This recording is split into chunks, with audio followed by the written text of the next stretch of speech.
Hello, my name is Sister Carol De Angelo, and I entered the Sisters of Charity of New York on September 8th, 1964. I have the pleasure of reading the sixth Pioneer Sister story, featuring Sister Ann Obermeyer, 1801 to 1884, a hidden strength, steady and unshaken. On March 20th, 1827, the Council at Emmitsburg formally recorded the unusual admission of Miss Ann Obermeyer, a young woman of German Catholic heritage. The documentation was so precise, emphasizing her agreement to all conditions and her initial $20 fee toward the standard $25 entrance cost, that it stands out in the historical record. She officially began as a candidate on May 8th, 1827, and by August had received the habit and name Sister Ann Borromeo. At age 26, Anne left behind the familiar farmland of Maryland for the bustling, growing metropolis of New York. Assigned to the city's new orphanage on Prince Street in 1828, she entered a Catholic world in transition. The church in New York was flourishing. Immigration was on the rise, and her Emmitsburg mentors, including Sister Elizabeth Boyle, guided her through the city's challenges. Though a quiet presence, Sister Ann became known for her diligence, especially in the care of the orphans. She pronounced her first vows on March 25th, 1831. The 1830s brought new hardships. Cholera outbreaks left even more children without parents.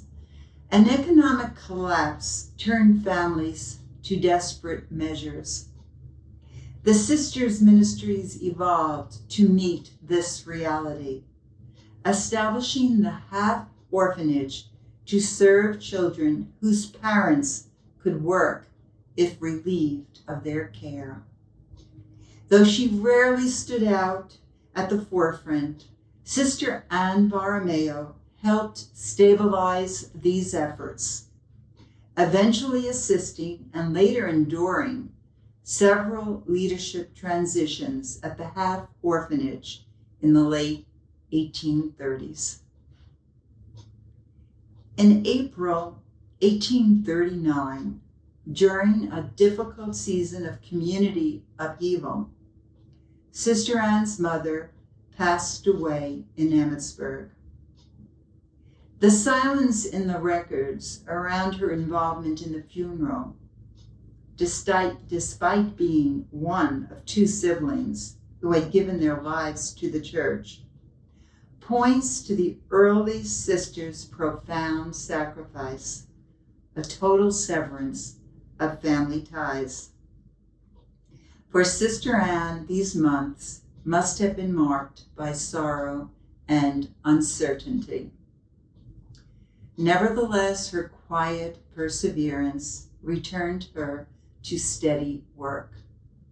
Her name appears throughout the 1840s on annual vow petitions from Mott Street, and she was deeply involved in orphan care amid the rising tension between Bishop Hughes and Father Louis Delual over the future of the Sisters of Charity. For Sister Ann Borromeo, who had grown up within the spiritual embrace of Emmitsburg, the prospect of separating from the mother house was deeply painful. Yet, in a rare moment of revealed emotion, Delual noted in a letter that she had changed her mind.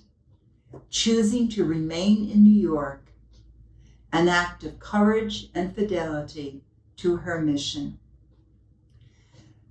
Following the incorporation of the Sisters of Charity of New York, Sister Ann was appointed Sister Servant Superior of the orphanage.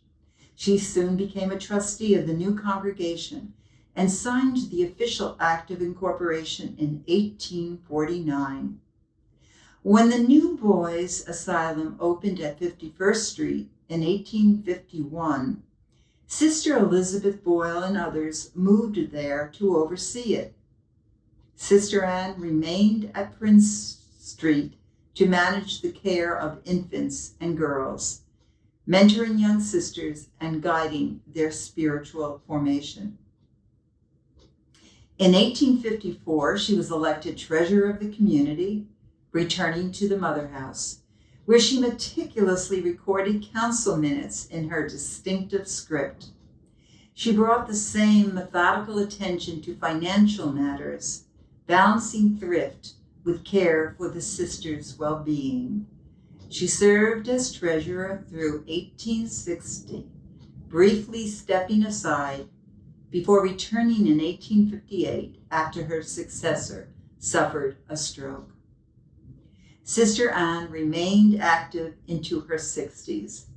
In 1861, she became sister servant at St. Bridget's Academy, then took charge of the boys' orphanage following Elizabeth Boyle's death.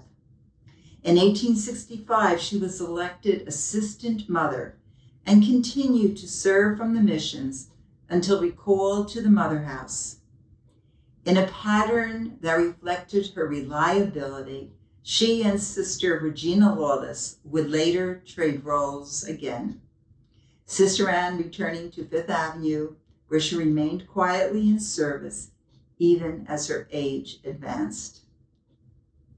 Despite her understated presence, she was a pillar of the community.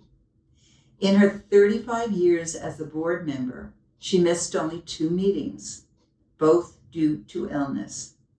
Her final years were marked by continued clarity of mind and faithful attendance to her duties. She died on November 13, 1884. In recognition of her unwavering service, the Board of Trustees passed a resolution of gratitude.